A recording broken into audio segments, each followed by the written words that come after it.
Welcome, everyone. We are live tonight. And you know it is Tuesday night. I trust that everybody had a great day. I trust that you had a great day. Did you laugh at all today? Because I sure did. Listen, I was in a room on Fanbase with some really great people. And if you've never tried Fanbase before, FAN, so F is in Fred, ANBASE. What? Everybody has a fan base, right? So be you without limits. Listen, if you've never tried a social audio room, this is what is so brilliant about it. You get to communicate in real time with someone. I communicate with people who are in China, uh, the US, other Canadians. Like it's actually quite brilliant. But the reason why I also love it so much is because one, it gives me an opportunity to um, get the principles out to a whole other audience versus, all the other platforms. But what makes Fanbase special is it's for creators.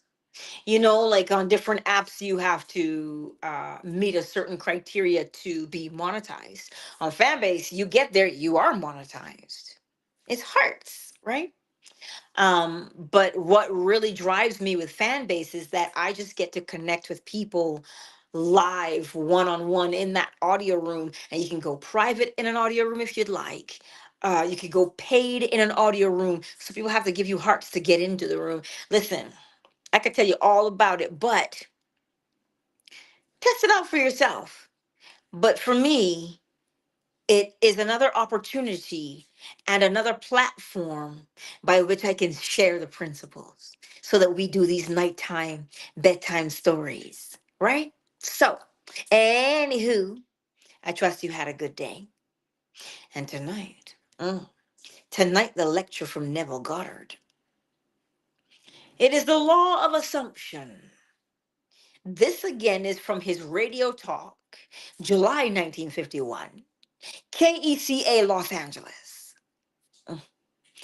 Now, if this is the first time you're hearing Neville Goddard and you wonder what Neville Goddard is about, you might want to think, oh, it has to do with manifesting. No, we manifest all day, every day.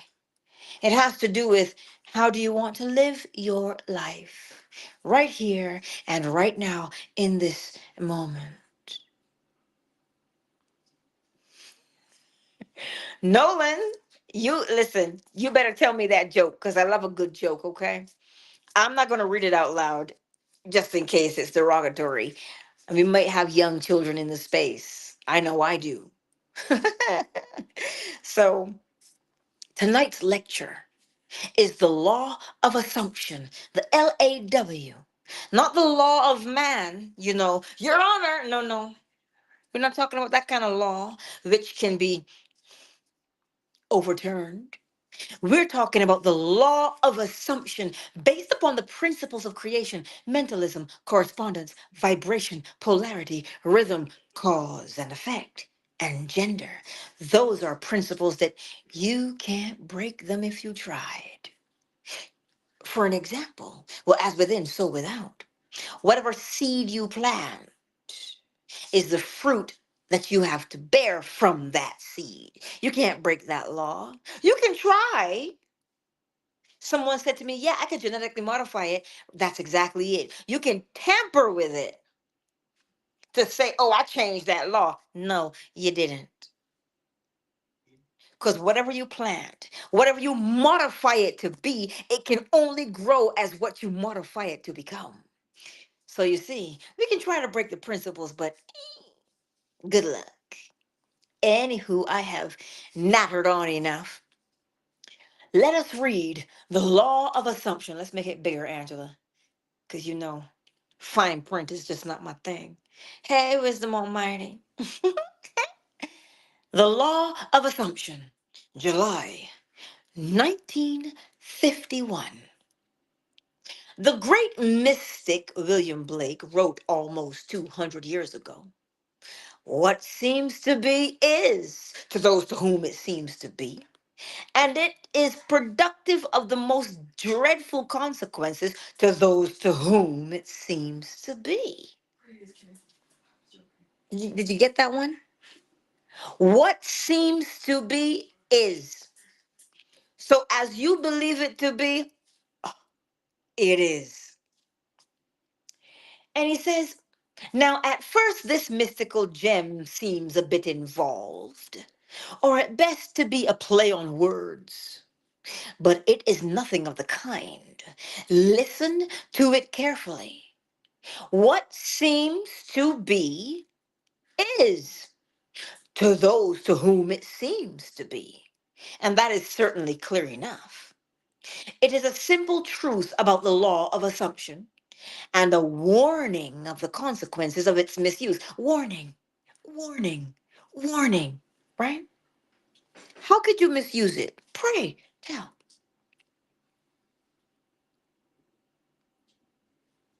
The author of the epistle to the Romans declared in the 14th chapter, so Romans 14 says, I know and am persuaded by the Lord Jesus that there is nothing unclean of itself, but to him that esteemeth anything to be unclean, to him it is unclean.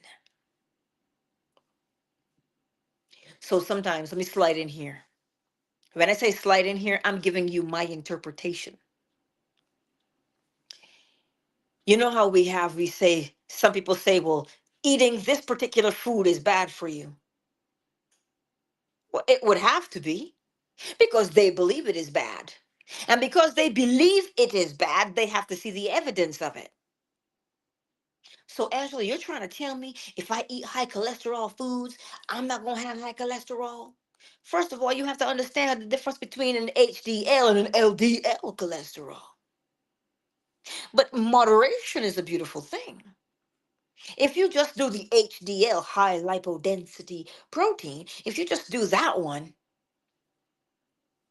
you need some LDL, low lipodensity protein. If you don't have low lipodensity, listen, remember polarity. Low density and high density are the same. They're just varying in degree, but they are the same. Don't get it twisted, right? So he's saying to you, if you say, well, this thing is bad for me and I shouldn't do it, you have to see the evidence because what's within? The guilt of doing the thing is within. So you have to experience the guilt of doing it. I I know that's going to be a little bit of a tough pill to swallow, but that's all right. Swallow, don't spit it out.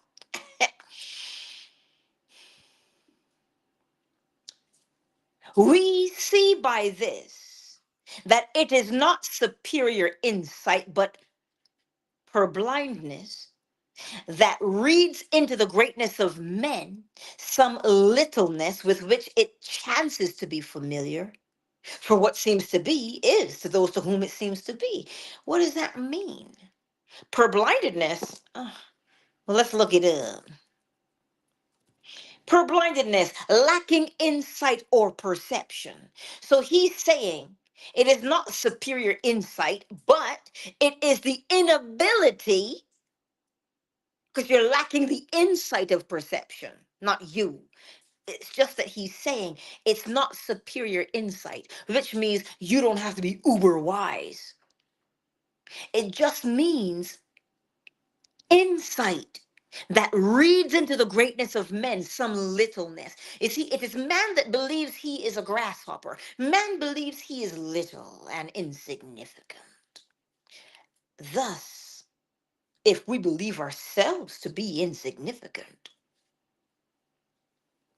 well, as within, so without, then insignificant you must be. It is the seed of insignificance that has to bear the fruit, which is the experience of being insignificant.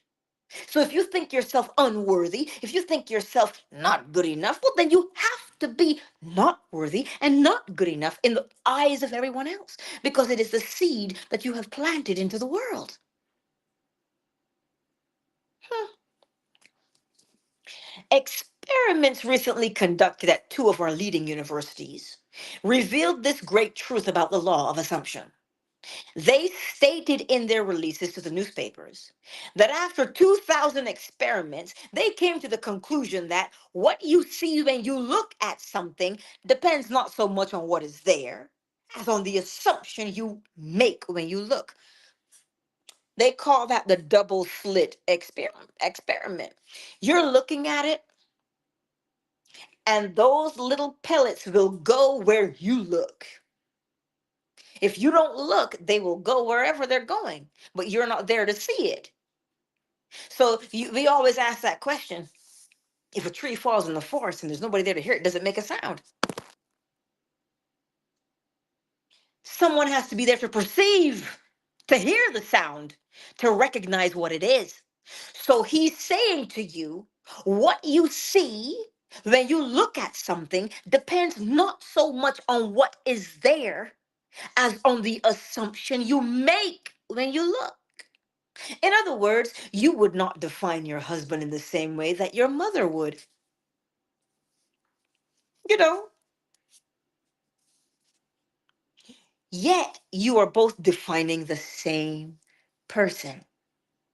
So what seems to be is to those to whom it seems to be.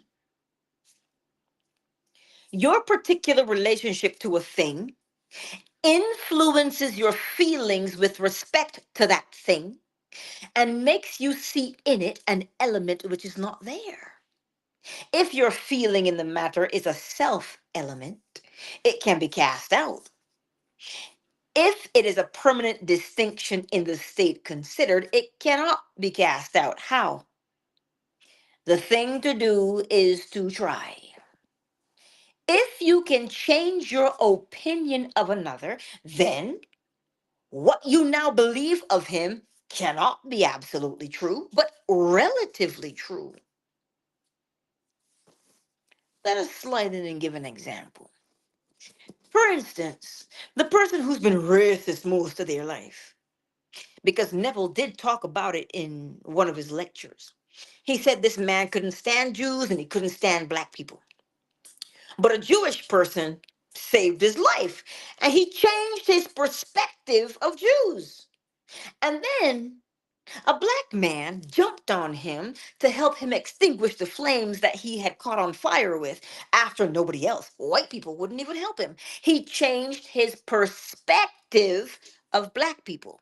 So his opinion in the beginning was not absolutely true. All black people are not crazy. All black people are not this. No, no, no. He had his life saved by a black person and a Jewish person. So what did he do? He changed his perspective, his opinion of them. So whether it be race, whether it be a particular person, Trump, change your perspective of that person. And you will begin to recognize that it is only relatively true what you believed before, which tells you that when you look at something, it depends not so much on what is there, but it depends on your assumption of the thing that you are looking at. So you see how we form opinions? We don't form opinion on fact. We form opinion of each other on what? What we believe to be true of that thing or that person. So you see, whether you love it or hate it or love them or hate them, it is only your perspective. And so long as the perspective changes, then you start to see the person differently. Listen, I trust that makes a little bit of sense. For you, let's carry on. Men believe in the reality of the external world because they do not know how to focus and condense their powers to penetrate its thin crust. Thin crust is not just for pizza, but I digress. Strangely enough, it is not difficult to penetrate this view of the senses. To remove the veil of the senses, we do not employ great effort. The objective world vanishes as we turn our attention from it. We have only to concentrate on the state desired to mentally see it, but to give reality to it so that it will become an objective fact. We must focus our attention upon the desired state until it has all the sensory vividness and feeling of reality. Do you remember from the last lecture what brings about the naturalness or the vividness and feelings of reality, the distinctness of reality? Do you remember what brings that about? Frequency. How many times you do it brings about a naturalness, the vividness of reality.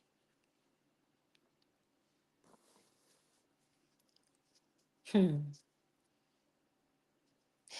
Then, through concentrated attention, our desire appears to possess the distinctness and feeling of reality.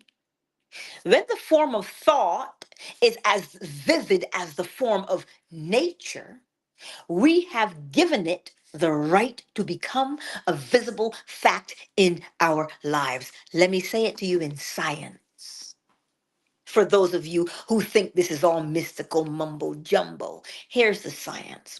We have in our brains, okay? The brain is malleable, meaning you can train it and bend it and shape it into doing things, okay? So he says, then through concentrated attention, our desire appears to possess the distinctness and feeling of reality. Then the form of thought is as vivid as the form of nature. So remember the frequency. The more you do something, the more you do something, the more you do something, it becomes like the back of your hand. You can do it with your eyes closed. That is what he means when he says the thought is as vivid as the form of nature, as within, so without. So the more you practice something, you have to see the evidence of what you practice. So if you practice complaining, you have to see the evidence of your complaints. Well, why scientifically? Because the more you complain, you are hardwiring the neurons in your brain to set down a neurological pathway. What do you think a habit is? A neurological pathway. How? Because you kept doing the same thing the same way every time. And so now that you don't even have to figure it out anymore, you just have to want to do it. And then you go into your memory and you say, oh, well, this is how I do it. And we pull a Montel Jordan. This is how we do it. You just go and you do it the way you've always done it. So you see, then the form of thought is as vivid as the form of nature. We have given it the right to become a visible fact in our lives. Each man must find the means best suited to his nature to control his attention and concentrate it on the desired state. Each man must find his own. Yes, some of you are visible.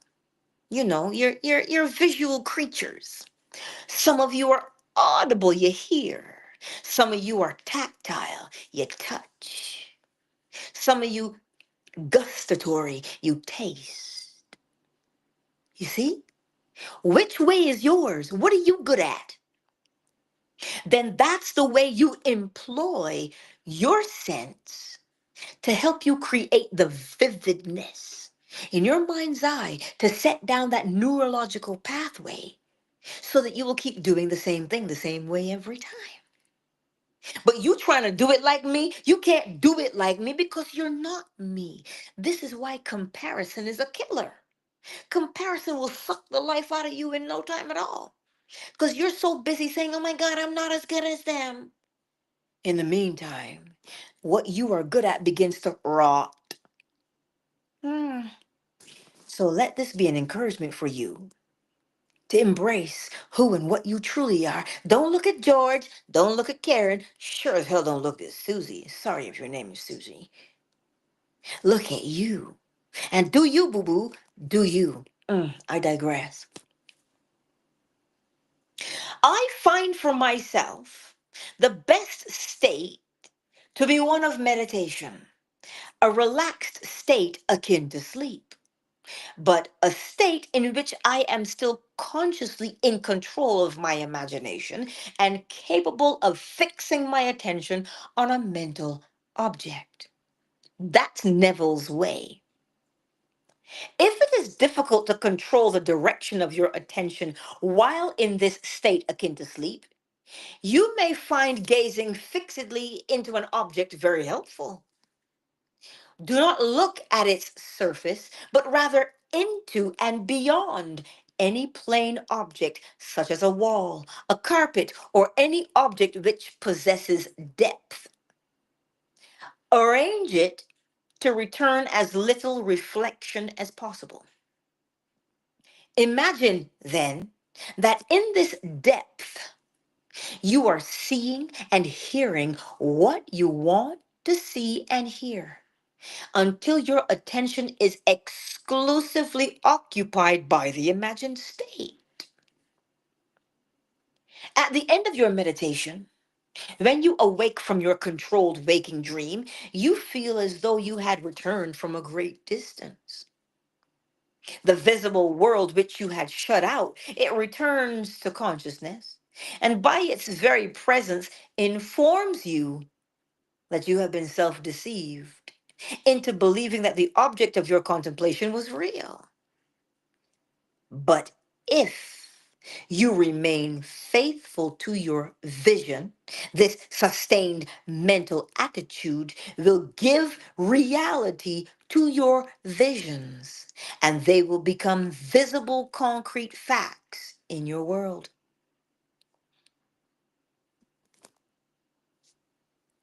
Define your highest ideal and concentrate your attention upon this ideal until you identify yourself with it. Let me slide in.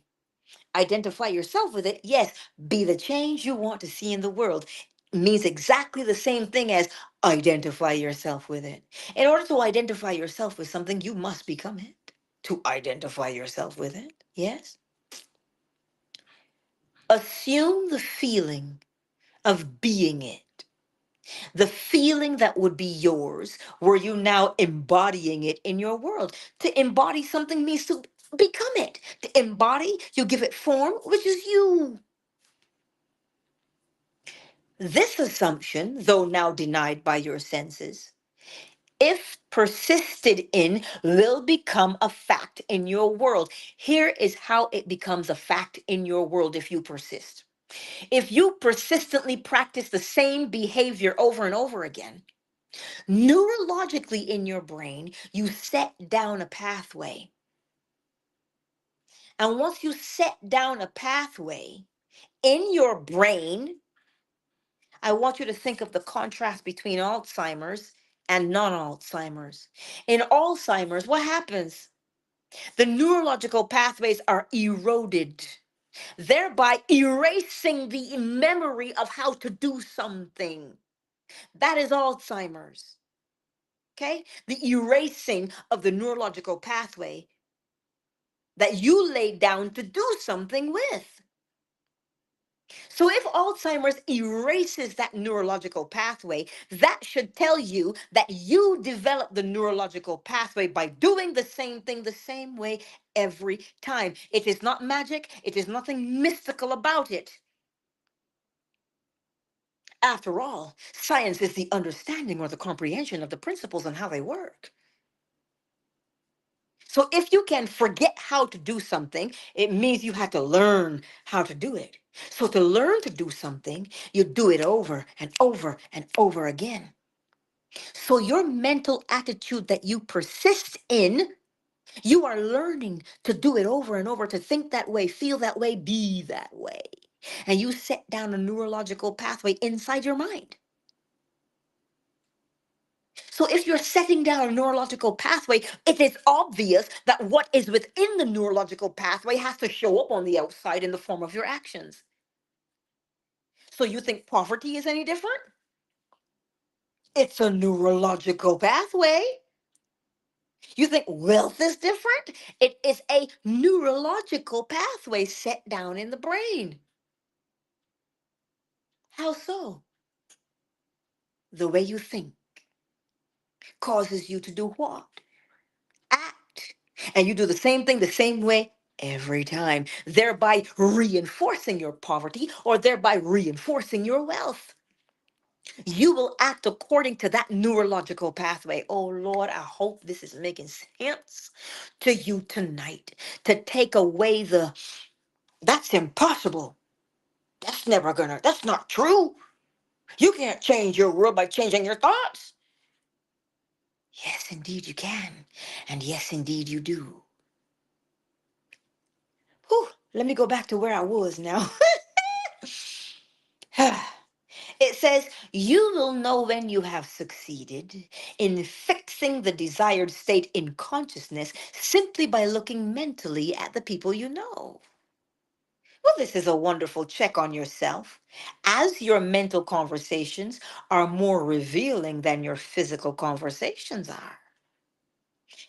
If in your mental conversations with others, you talk with them as you formerly did, then you have not changed your concept of yourself. For all changes of concept of self result in a changed relationship to the world. Remember what we said earlier. What you see when you look at something depends not so much on what is there as on the assumption you make when you look. Therefore, the assumption of the wish fulfilled should make you see the world mentally as you would physically were your assumption a physical fact. The spiritual man speaks to the natural man through the language of desire. The key to progress in life and to the fulfillment of dreams lies in the ready obedience to the voice.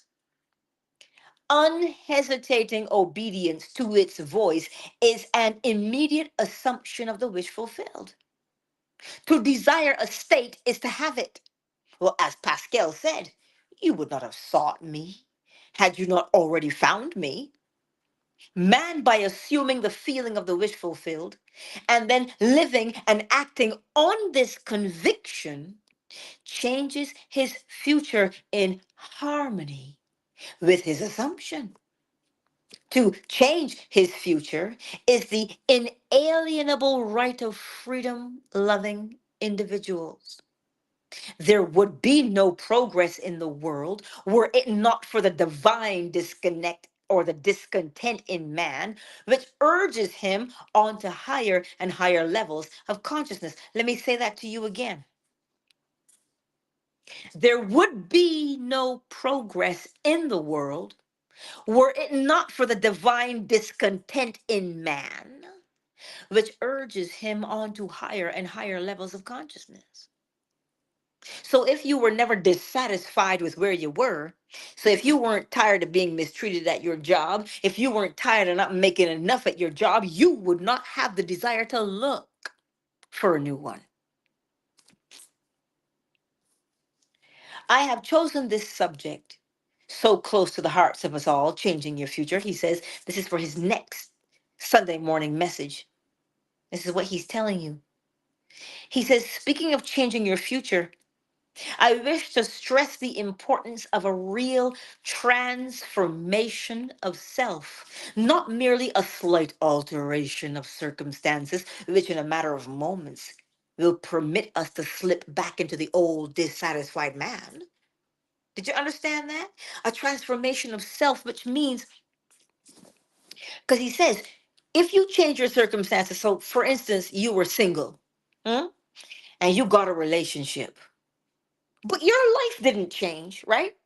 You would slip right back into being the same old you. But he's saying a transformation of yourself. is what is required. So that when you get the relationship is not a crutch, the relationship is fertilizer. Because it causes you to grow and become greater than what you were. That is what he's saying. You see, he's also saying we want this flash in the pan. But the flash in the pan, the more you get, the more you want. And why is that? Because we do not comprehend a transformation of self.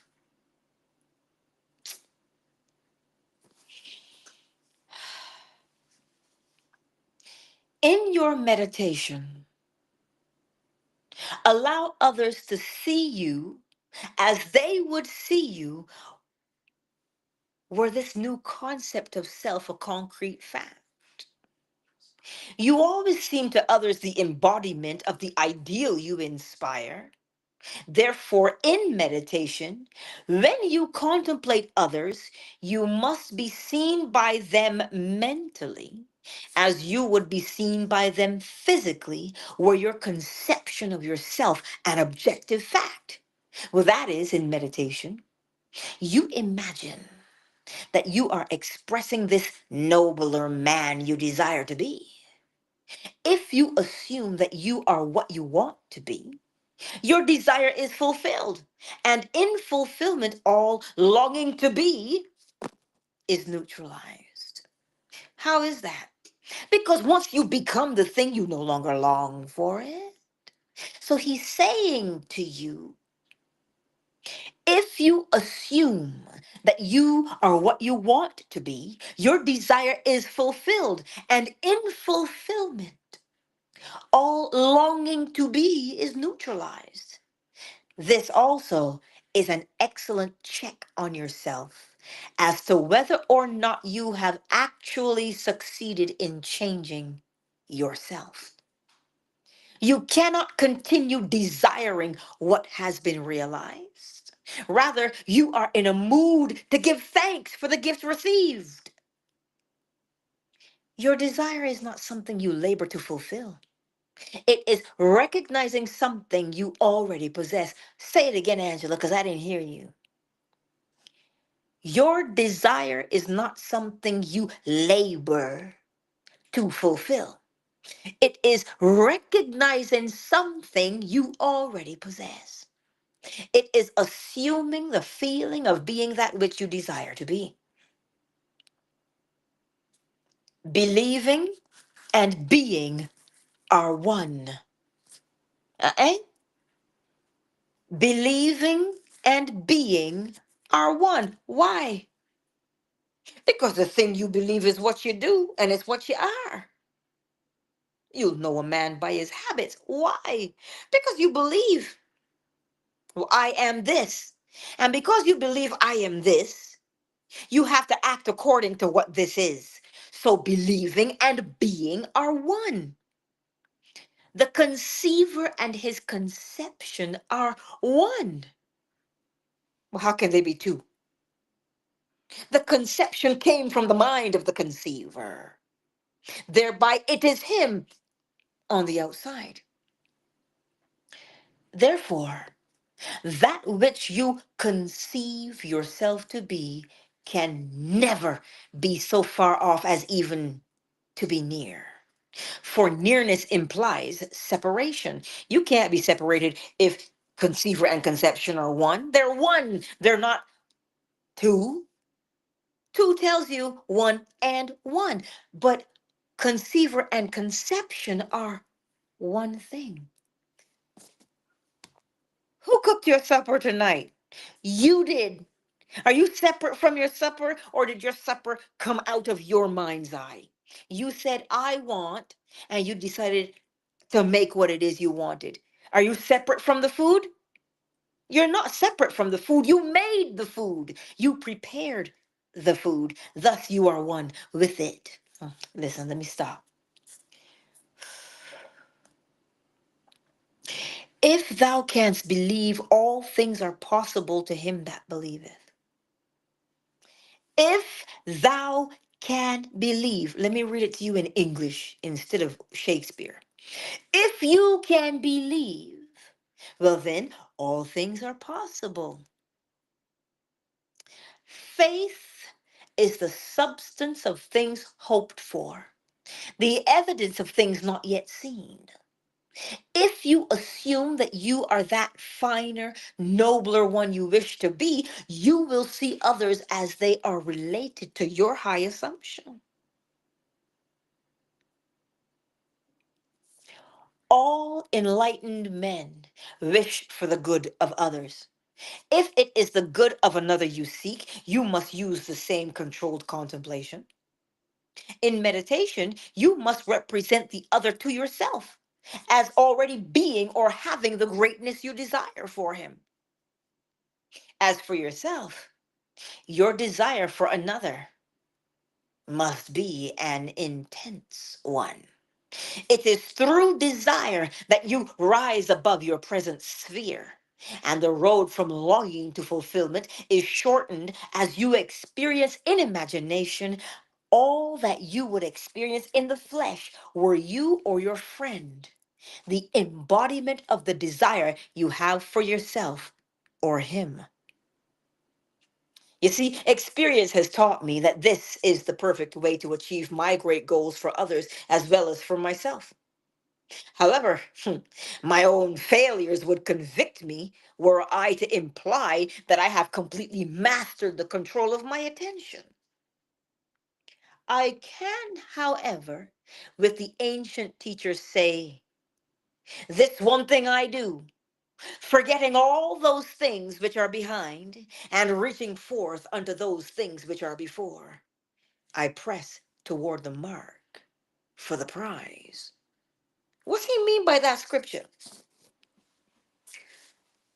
You may have failed to do something.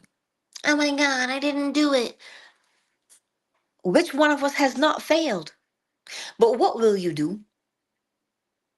Will you moan and carry on about the failure? Or will you learn from the failure? Listen, as within, so without. If you walk with a sense of failure in your bosom, oh my God, I never finish anything I start. Oh my God, I'm not good enough. Oh my God. You walk with that belief in your bosom, how can you be surprised when you say, see, I knew I wasn't ever going to finish this. I knew I wasn't this. I knew I wasn't that. Well, you believe that you're a failure. How can you be successful if you believe yourself to be a failure? As within, so without. The seed of failure has taken root in your bosom. So how do you fix it? We'll go back and see what he says.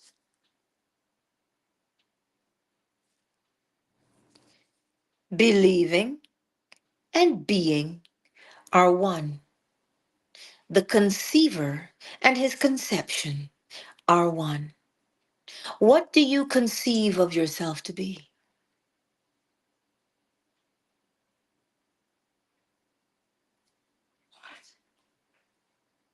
Well, then you are one with it.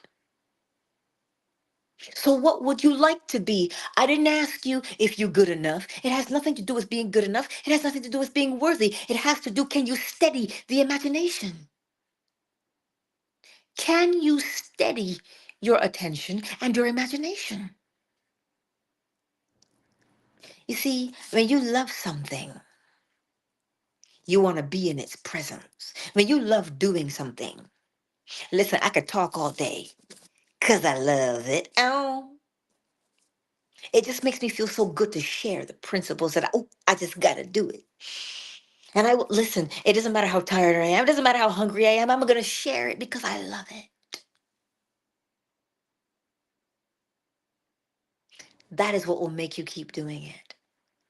The love of the thing. So, for you, if you want to change your life and you say, I am tired, I'm sick and tired of being sick and tired, right there you've changed. Because you came to the acknowledgement that I no longer want to be that. I want to be this. So, you see, my beautiful friends tonight. The more we look back and we bitch and we moan about what we shoulda, coulda done, wherever your attention is focused, and you have a particular opinion about that attention and where you are focused, then you must see it. You must experience it. So all that is required is a practice. And we're going to do it because we're going to slide into the silence. What do you want to become in this world? What do you want to become? What do you want to become? Don't answer that question based on your mother's opinion of you or your father's opinion of you or your preacher, teacher, whoever's opinion of you. Answer that question based upon you. What do you want to become? And as you begin to think about becoming it, oh, it begins to stir up something within you. Does it not? You feel excited, right? Okay, let's break it down for you.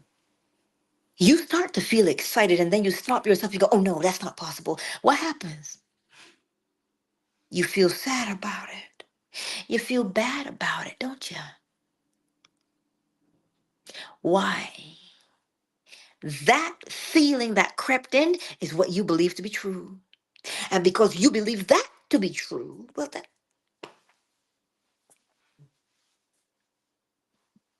as within, so without. But as you begin to feel, because we're going to take it into the silence with us, listen and then let's slide into the silence. What do you want to become? Allow yourself to feel the thrill of being it. Listen, if I was giving my TED talk right now, if I was giving my TED talk, who am I fooling? I am giving a TED talk. You just don't see TED behind me. You don't see it written in big red letters behind me yet. But don't get it twisted. I am giving it.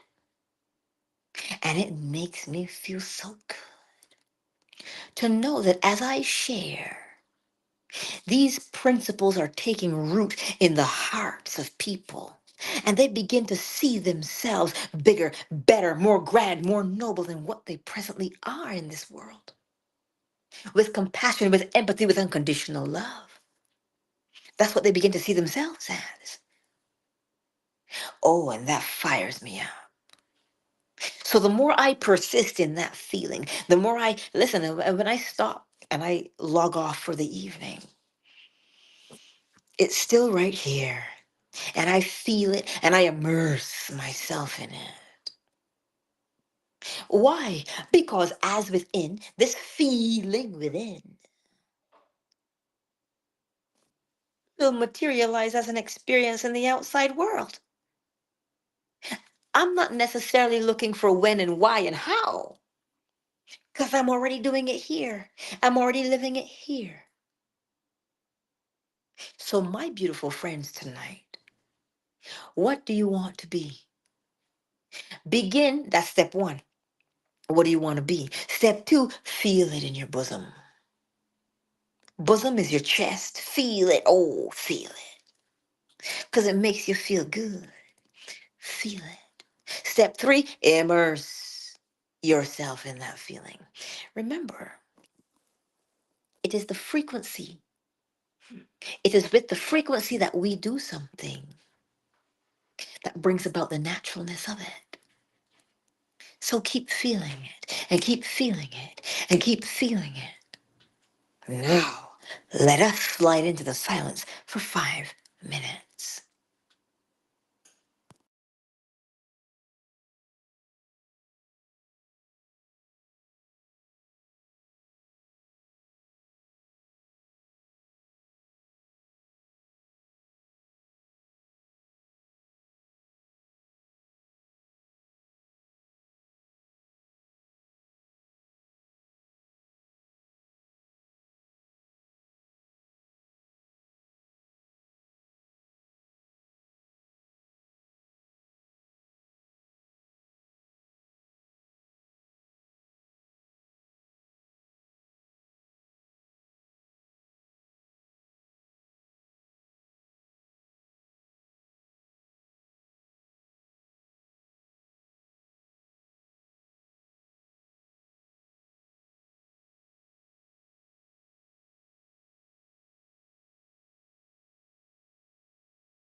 And there concludes our 5 minutes of silence.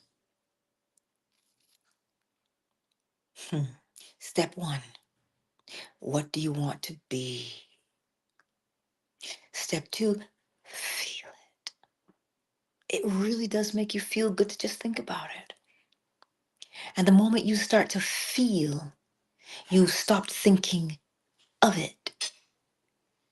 And now you're thinking from it. And step three, continually, frequently immerse yourself in that feeling of it.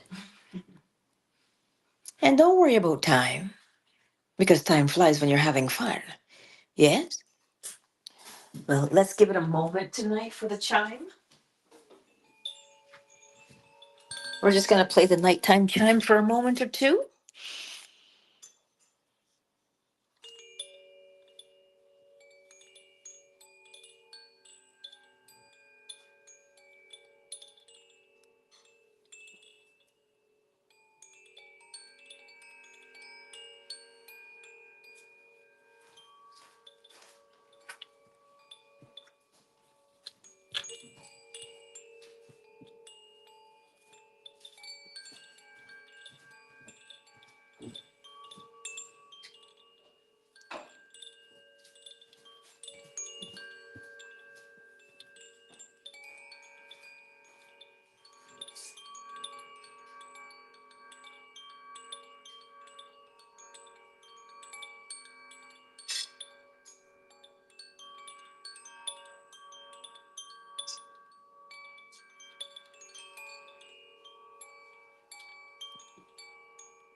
Countdown initiated.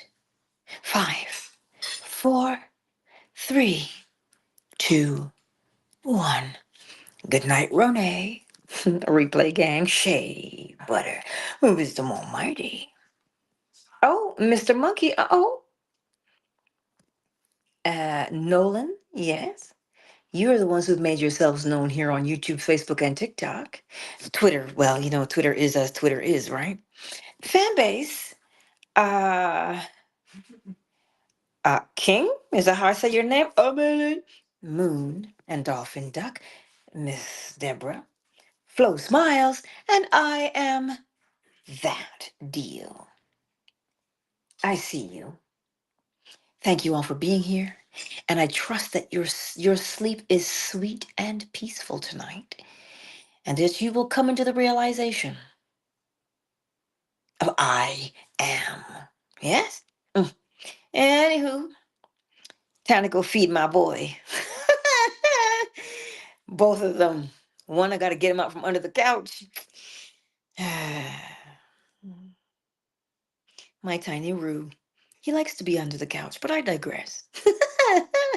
I'll see you guys on the morrow, 7 a.m. Eastern Standard Time, if you want to start the day with us, that is. Oh, oh, you're going to hop out from under there? Oh, yes, he's trying to get out. Anyway, I got to go free him. Him and that little leg of his. Oh, my goodness.